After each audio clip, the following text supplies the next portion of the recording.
So where have I been and what have I been doing and where am I with this? Let me tell you.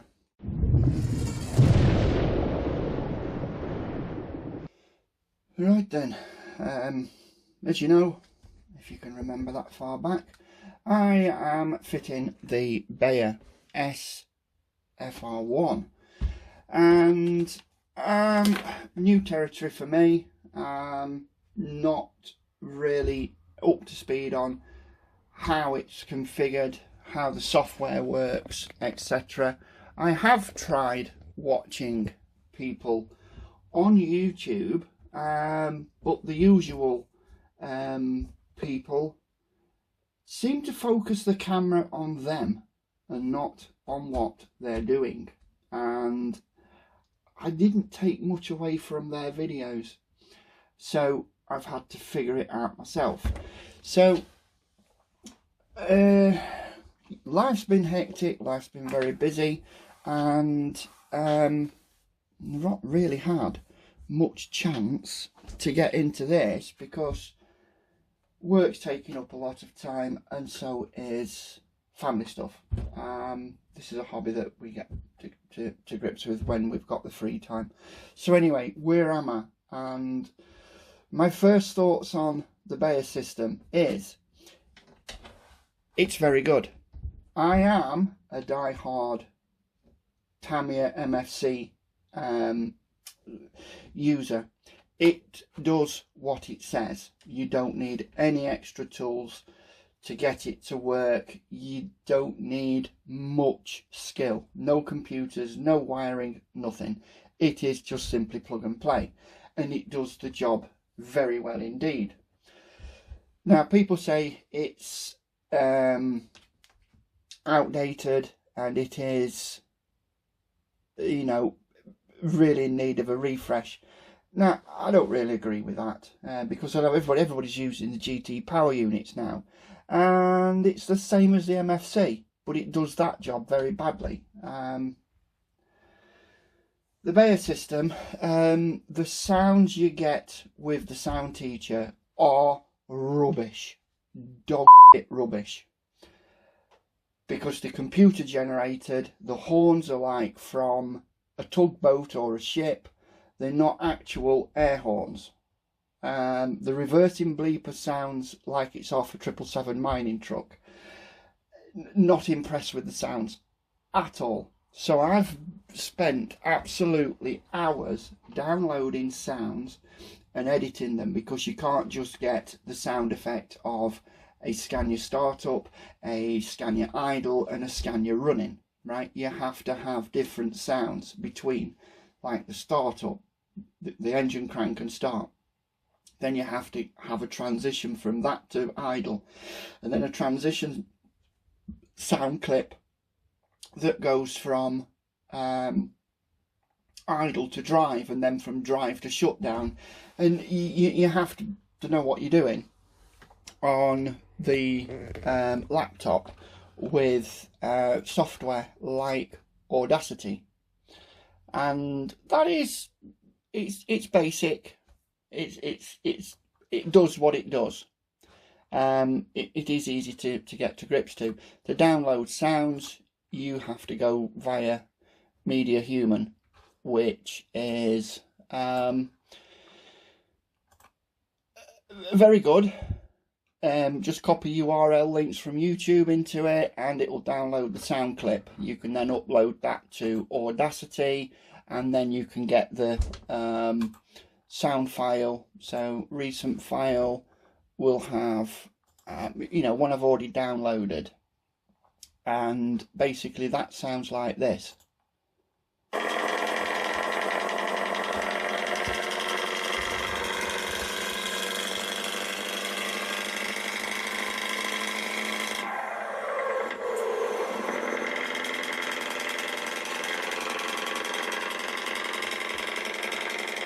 Right, stop that. And that's 2-channel, so you have to then reduce that down into single channel, and you can alter it and you can edit it in this. But anyway, what I've ended up doing is uploading a lot of stuff into the sound teacher. I don't like the additional sounds. I don't like the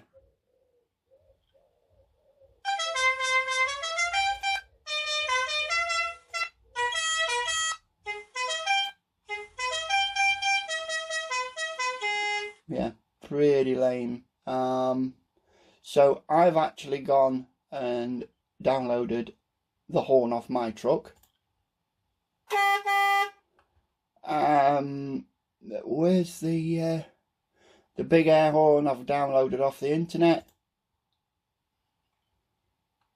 That one. And then the TGV whistle and air horn.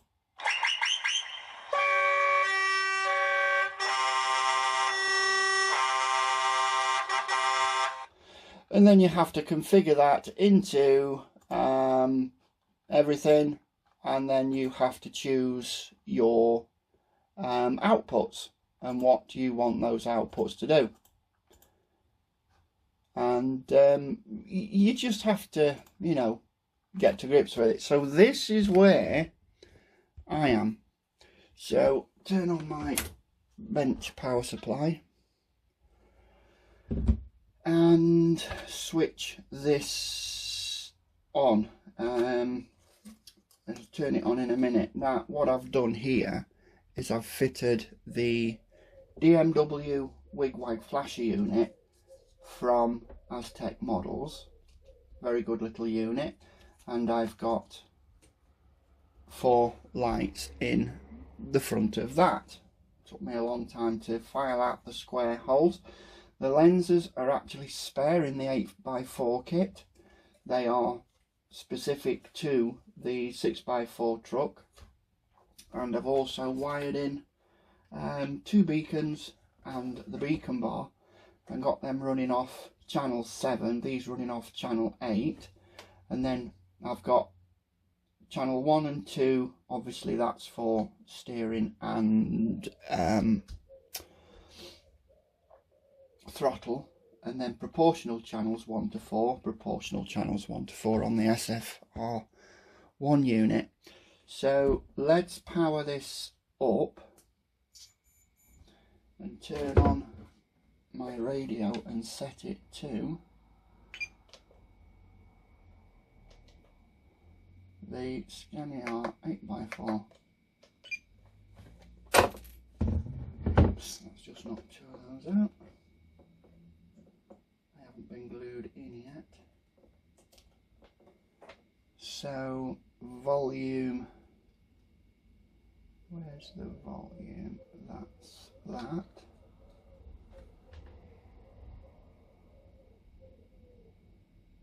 Turn it up a little bit, and then this is what it sounds like.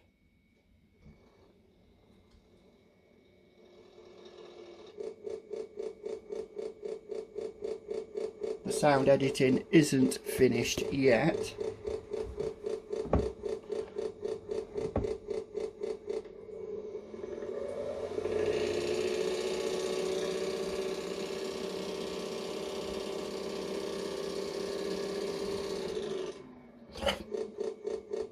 That's idle.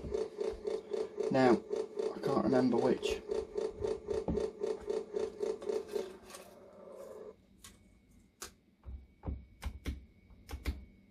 That's the wig-wag, which has got 3 modes.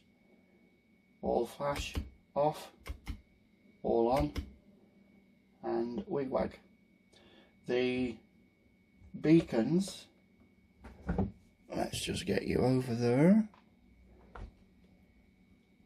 The beacons are on this switch.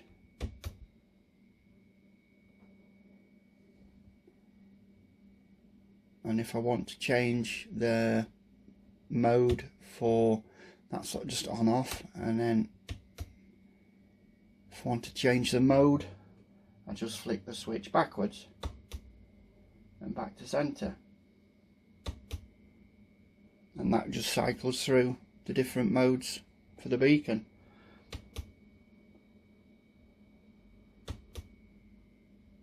pretty happy with that, very happy.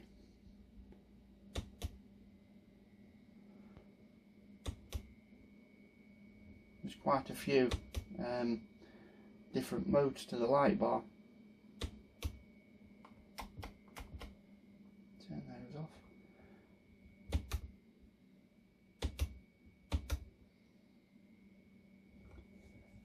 Yeah, that is pretty sweet.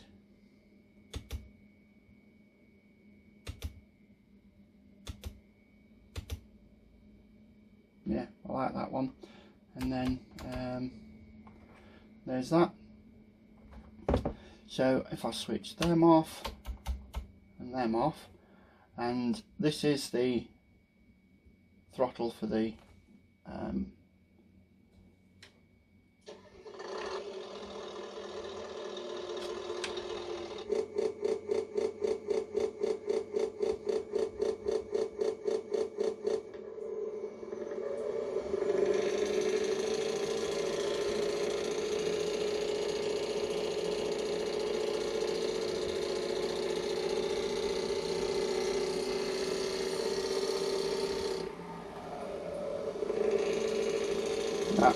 I can turn the volume up and down on here.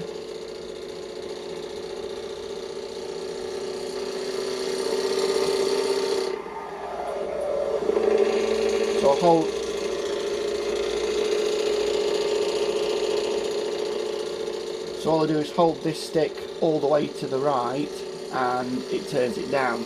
Holding it halfway turns it down. That's a really good feature, I like that a lot. Horns, that's on cruise control because the motor is spinning. And for the horn I have got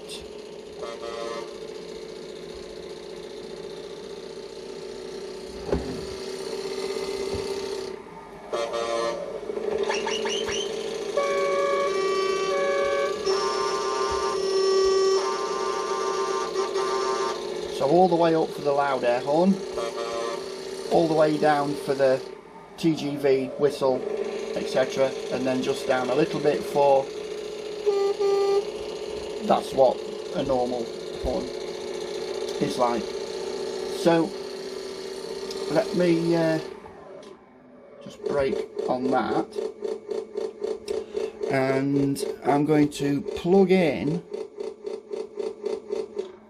some test lights that Beier supply into the outputs 1 to 8 and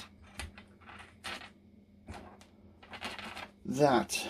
So let's get that there and that there. So you can configure what outputs do what. So I'm going to put those there like that so you can see them. This one is 1 to 8 and this one is 9 to 16. So we have all those. This one, number 1, is brake light. So basically this is front, this is rear. So if I just start the engine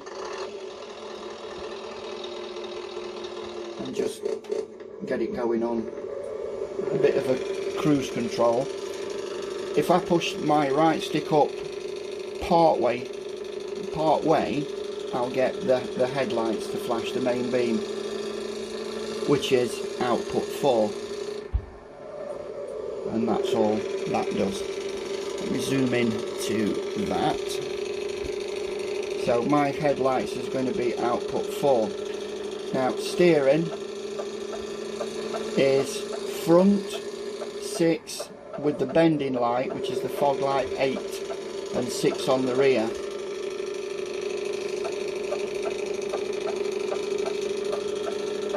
Let me turn that down a little bit. And then if I brake, this brake light comes on. If I reverse, the hazards come on, the bending lights come on, and the rear hazards come on as well. They're all both indicators. Now I'm not sure what I did, but I think 3 3 is holding my stick to all the way to the left for more than 1.5 seconds. No, it does that. So if I dab that one to the right, just dab it, 8 comes on, which is going to be the work lights on the heavy folded pack.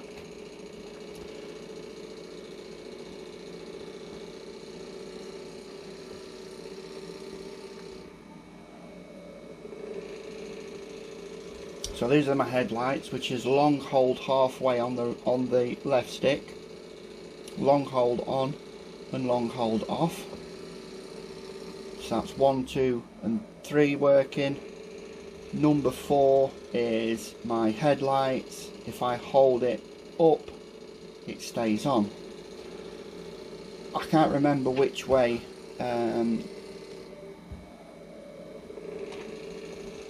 so if I put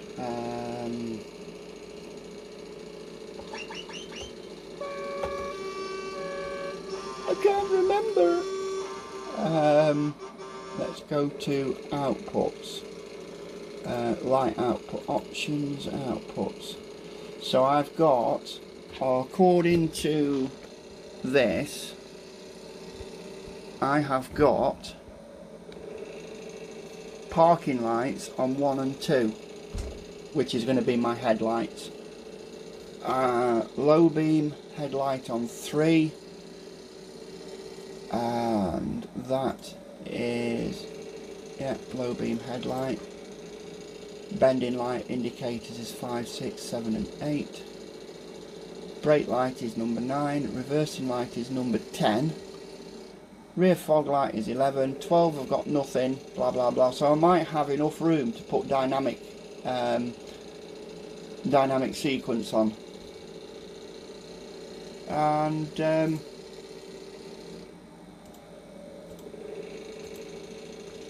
yeah, it's just getting my head around it, and just getting to, you know what it is. So props 1 and 2 is for throttle and steering, so I'm programming props 3, 4, 5 and 6. I'm not using props 5 and 6 yet. So according to that, prop 3 is my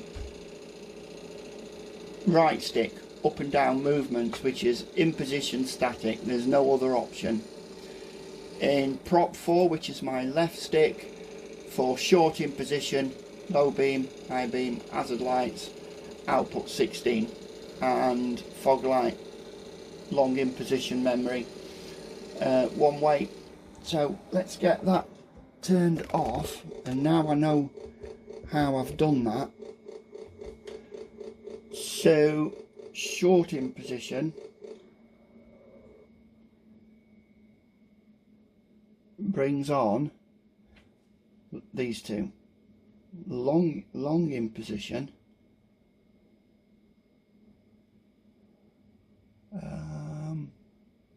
so that way, long in position.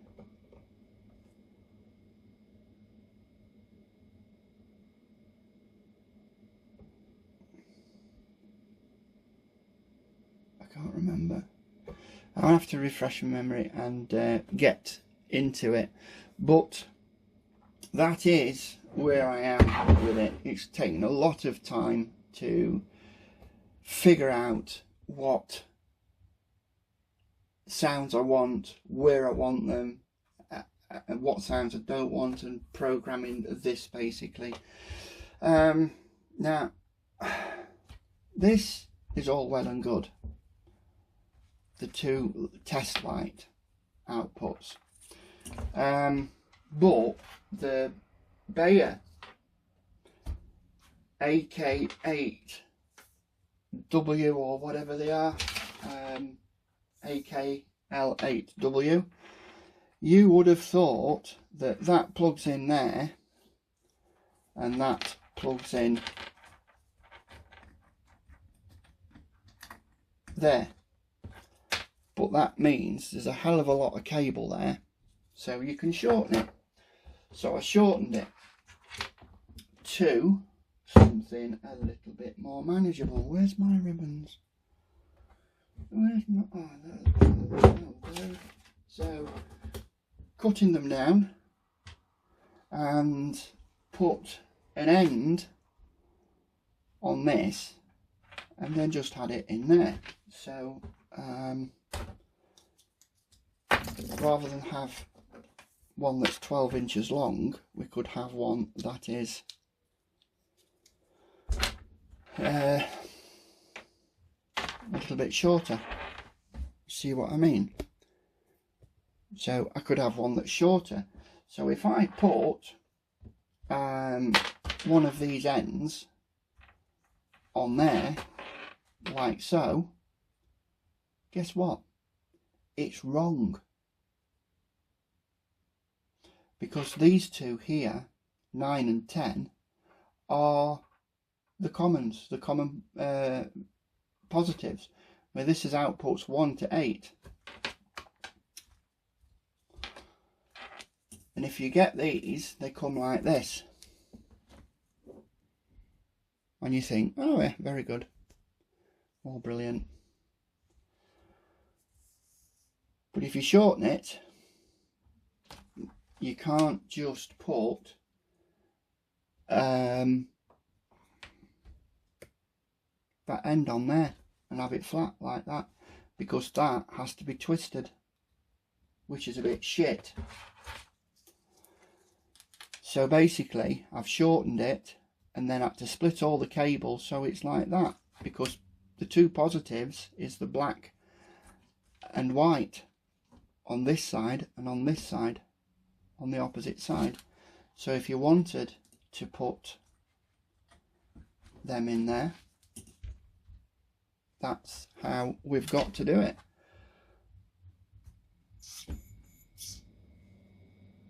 So let me plug that one into there.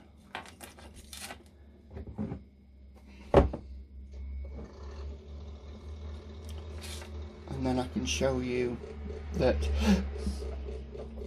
I've got my left and right.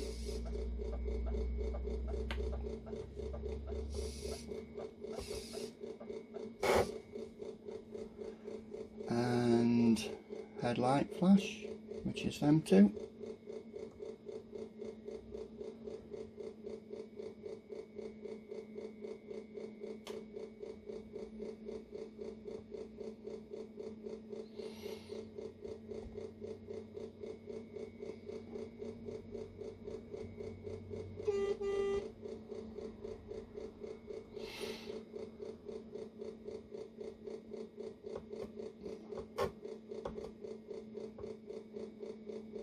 Yeah, I've just got to remember how it's done, how I've wired it up, and that's the problem with stepping away from your bench for too long, because you forget where you are. So all these LEDs, I'm just using them for testers, because these have got resistors in them. I bought them a long time ago, and these things here, they're not resistors, they are just a single black line on them, which means they're just a shunt straight through, no resistance at all.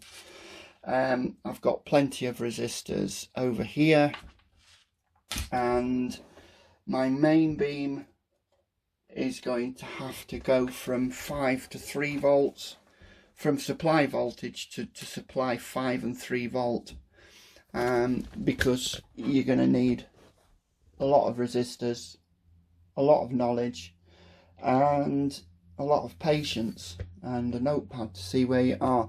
Now all these leads are very long, and I did spend a bit of time making some short leads, some Y leads. I made a bunch of them because I'm always using them, some straight connectors, because I had plenty of this full size cable, and I've got a bit of the shorter cable, but I used up all the orange, brown, red, and I've not used any of my black, white and red. I just wanted to get some things done. So that's where I am.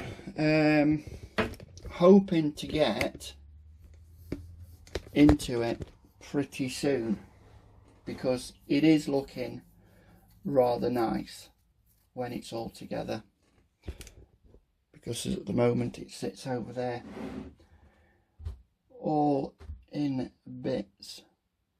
So stay tuned, because I will get to grips with it. I will make a full wiring diagram of what wires, what resistors and what channel outputs on the teaching system over yonder. So yeah, stay tuned.